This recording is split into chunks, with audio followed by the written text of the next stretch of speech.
In other news today, the Ohio Supreme Court is hearing arguments on the tax that some pro athletes and entertainers have to pay. A law now in place allows a city to tax any athlete or entertainer if they perform 12 days or fewer in Ohio.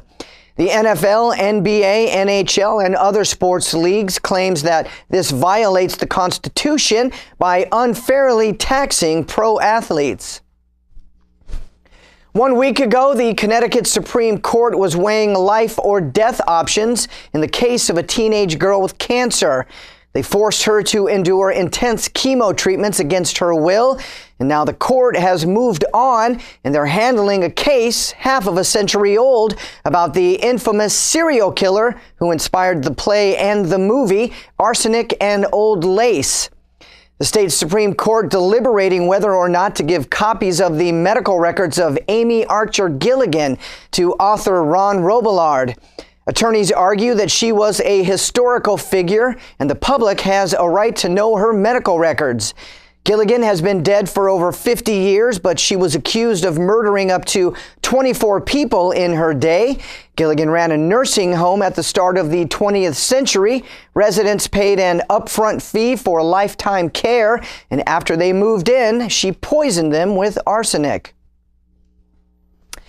The FDA has been against this idea from the very start, but now a large majority of Americans support labeling GMOs, genetically modified foods. 66% of Americans now favor new laws that would require food manufacturers to put labels on products that contain genetically modified organisms or foods grown from seeds engineered in labs. Only 7% questioned in an AP poll are opposed to the idea, while 24% are neutral. Fewer Americans say that genetically modified ingredients are important to them when judging whether a food is healthy. About 4 in 10 said the presence of GMO ingredients are extremely important to them. Just 2 weeks into the new year, and we've just witnessed the first execution in an American prison. As Gary Franchi reports, this was a Vietnam veteran who suffered with PTSD. Well, that's right, Midge. It all started back in 1998 when Andrew Brannon got out of his pickup truck and started dancing and daring the sheriff to kill him. All that footage caught on a dashboard camera, but then Brannon went back to his truck, pulled out a rifle, and shot the sheriff's deputy 9 times, killing him on the spot. 17 years ago, we still didn't know much about PTSD as we do now, and the jury sentenced Brannon to death.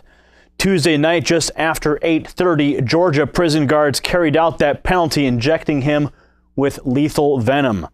But in the last hours before his death, lawyers were still pleading the judge to show mercy because Brannon suffered a great deal of emotional distress serving his country and had no record of prior arrests.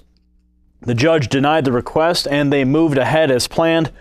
More than 30 current and former police officers attended the prison facility to watch Brannon as he was put to death. And in business news, Chipotle says the company has stopped serving pork at about a third of its restaurants. This change comes after Chipotle suspended a supplier that violated certain standards, but the company is not giving out any details about those standards or exactly why they chose to cut ties with them. But a spokesman did highlight one interesting note. Their biggest demand is that livestock is raised in humane conditions. While food suppliers continue to pump animals full of antibiotics and hormones, Chipotle's stance against those practices isn't hurting their bottom line. In fact, during the most recent financial earnings statements, Chipotle's sales jumped almost 20%. This overwhelming business surge is considered one of the strongest votes of public dissent against corporate shortcuts, antibiotics, and hormones.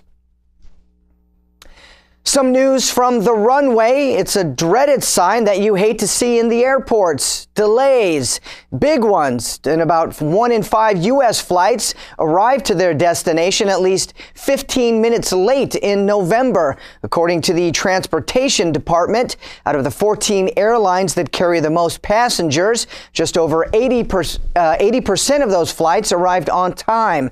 Among the major airlines, Delta performed the highest, an on-time margin of over 86%. Well, not everything that happens in Vegas stays in Vegas. Debts, for instance, those tend to follow you everywhere and eventually to a courtroom if you're not careful. And that is the lesson that Caesars Entertainment is learning as a group of big money investors tighten the screws on the famous casino empire. Now that their luck is running out, Caesars Entertainment could actually file Chapter 11 bankruptcy. After a fight over which direction to steer the massive company, 3 big financial firms, Oaktree Capital, Appaloosa Management, and Tenenbaum Capital, have all filed multiple lawsuits against the owners of Caesars Palace. If the bankruptcy processed, a bunch of investors would likely chop up the spoils and move the property toward a real estate investment company. For the time being, Caesars says all business operations will continue normally and without interruption.